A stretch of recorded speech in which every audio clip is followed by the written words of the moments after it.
안녕하세요.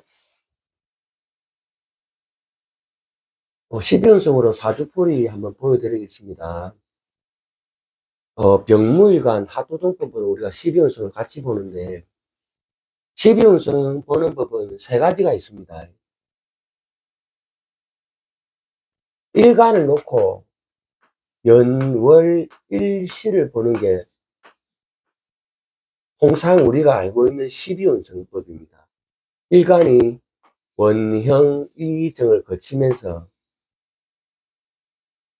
어떤 12운성을 지지에 놓고 있는가를 보는 방법이 첫 번째고, 두 번째는 갑일간인데 예를 들어서 5월생이다 하면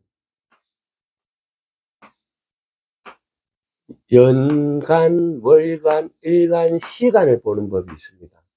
이게 두 번째 12운성입니다. 세 번째로는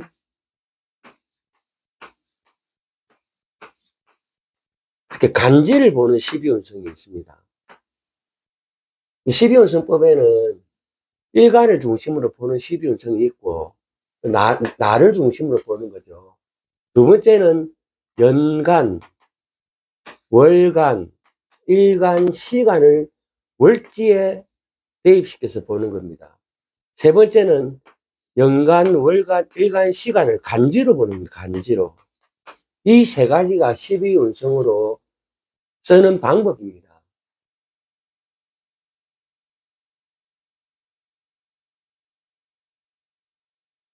그래서 우리가 사람은 태어나야 시작을 합니다. 그래서 병화일간과 무토일간은 인월에 장생합니다. 탄생. 이걸 시작이라 그러죠. 인간은 태어나야 시작을 하는 겁니다. 태어나서 씻고 옷 입고 사회생활 하다가 최고 정점을 찍고 세해지면서 병들고 여기까지를 살아있는 이성으로 봅니다. 이성의 세계. 지금 우리 현실을 말하는 겁니다. 지금의 현실. 생에서 병까지를 이성이란다. 이성. 그러면 사람이 죽어서 태어나기 전까지 이 공간을 저성이라고 합니다. 저성. 이성과 저성으로 나눕니다. 12운성 보는 법은. 어떤 사모님이 직접 방문해 사주를 한번 보여드리겠습니다.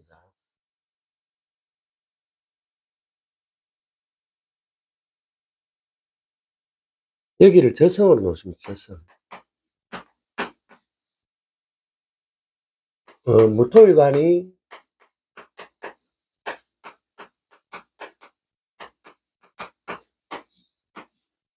팔자를 다 공개하지는 않겠습니다. 여명입니다. 여자.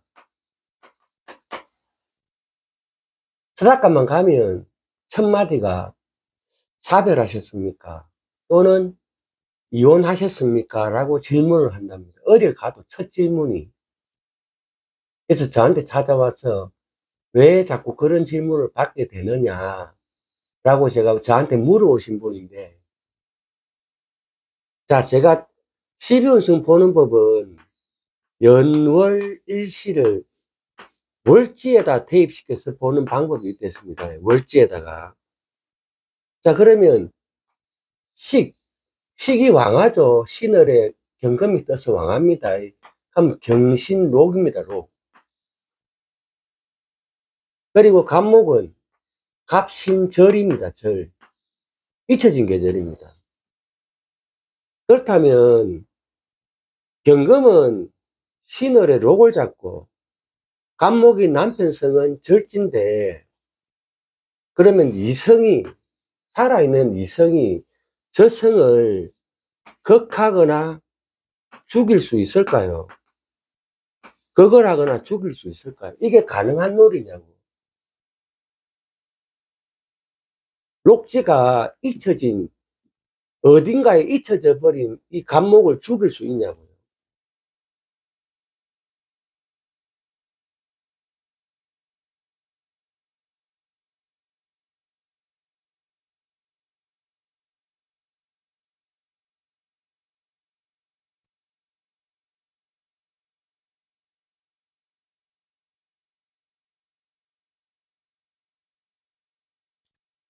12연성은 태어나서 병들어서 아직까지 병지가 죽은 것이 아닙니다. 여기를 이성이라고 표현합니다. 이성. 여기를 이성으로 놓습니다. 여기는 죽어서 사묘절태양. 아니, 태어나질 않았습니다. 여기를 저성이라고 합니다. 저성. 여기를 저성으로 놓고, 여기 이성으로 놓습니다. 다시 한번 보여드릴게요. 갑신절입니다. 절. 경신록입니다. 살아있는 이성이 저성을 죽일 수는 없습니다.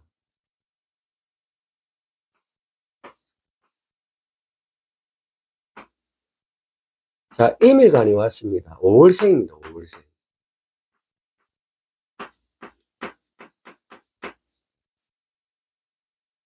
자, 엄마는 금생수 하는 엄마는 경오욕입니다. 욕.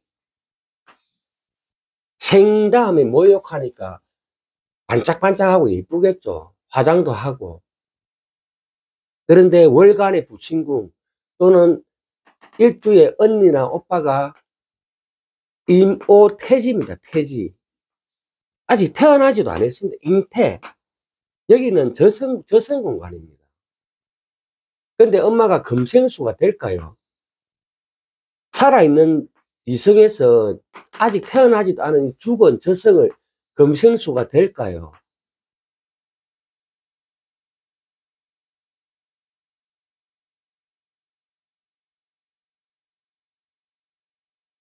우리들은 팔자를 보면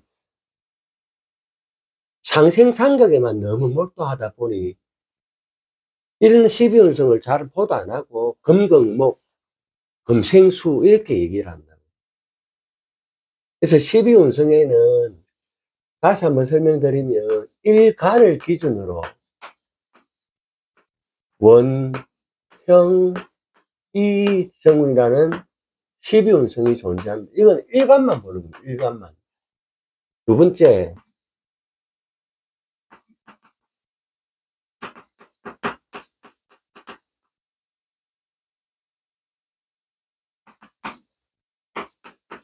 이렇게 연간, 월간, 일간, 시간을 보는 12운성이 있습니다. 세 번째,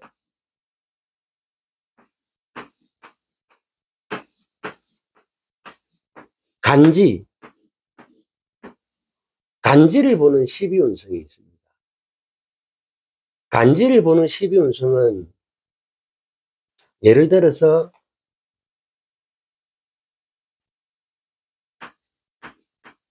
경금이 5월에 태어났다. 그러면 경오욕지입니다. 욕지. 이거 우리 욕패지로 많이 보는데 일간이 무엇이든 월간은 부친궁입니다. 부친궁. 월간은 무조건 부친궁으로 봅니다. 부친이 욕지에 앉았습니다. 욕지에. 팔자는 동일사주가 내가 100가지 이상이 된 데 있습니다. 동일사주가 남녀 포함.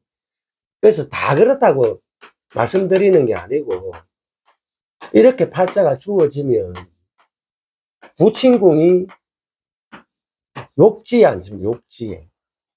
이 욕지를 어떻게 해석하느냐. 주색잡기입니다. 주색잡기. 옛날에는 다 단칸방에서 살았죠. 단칸방에서 자녀들도 7, 8명 놓고 한 방에서 다 같이 잡니다. 그리고 새빵살이도 많이 했습니다. 그래서 이 사주의 엄마가 자식들 먹여 살리려고 생선다라이를 일머치고 장사를 끝내고 집에 들어오면 거기서 번 돈을 숨길 곳이라고는 장판 및 뒷거래야 장롱 서랍장 안 이게 답니다. 이때 부친궁이 경호 욕지 앉았다는 거는 아버지가 잊을만 하면 집에 들어와 가지고 엄마를 뚜리 패기도 하고 돈을 가져갑니다. 그리고 나서 술 먹고 계집질하고 놀다가 돈 떨어질만 하면 집에 들어옵니다. 여기에 욕패지를 말해요. 욕지. 경오욕. 그렇다면 이걸 왜 굳이 읽어줘야 되느냐. 옛날에는 7명, 8명, 7남매, 8남매가 살 때, 남자가 잘못해가지고 이 환경에서 잘못 커버리면 건달이 되는 거고, 깡패가 되는 거고, 범죄자가 됩니다, 범죄자. 또한, 여자다 그러면 장녀로 태어나면 자기 자신은 시집도 못 가고 이 모든 형제들을 엄마 대신에 노릇을 하게 됩니다.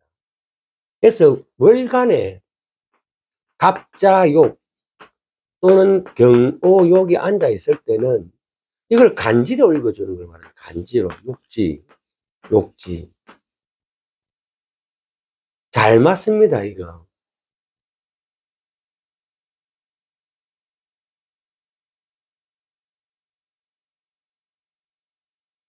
사지가 있습니다, 사지. 가보사. 월간의 가보사. 부친이 빨리 돌아가십니다, 이런 경우. 경자사. 마찬가지입니다. 부친이 일찍 여입니다. 요 여인은 나이가 13.5세 전후입니다. 13.5세 전후로 부친을 여의게 됩니다. 이렇게 간지로 보는 12운성이 있습니다. 간지로 보는. 그리고 육친의 동태를 볼 때 부친궁의 동태가 가장 위험한 게 부친이 임진묘지에 앉았다. 묘지에 앉았다. 사지에 앉았다. 절지에 앉았다. 이 세 가지의 주관에서 부친을 일찍 여의겠구나. 절이라는 건 인연이 끊긴다는 뜻이고, 가보사라는 건 돌아가신다는 말이고, 묘지라는 건 무덤을 말합니다. 월간에. 팔자에 어떤 팔자가 왔다. 월간을 먼저 봅니다. 부친이 돌아가셨다는 것은 그만큼 엄마가 고생해서 7남매, 8남매를 키웠다는 뜻입니다. 그래서 이 일간이 남녀 불문 얼마나 독하게 살았겠냐고. 그런 걸 읽어주는 겁니다.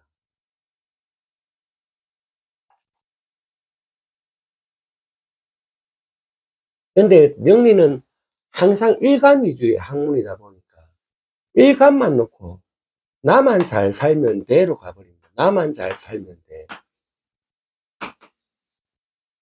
가보사, 갑묘왕, 갑진세, 갑신절 이래가지고 일간만을 보는 12운성이 거의 대부분입니다. 대부분. 일간만 보는 12운성이 대부분을 차지합니다. 하지만 12운성에는 세 가지 방법이 있습니다. 세 가지 방법.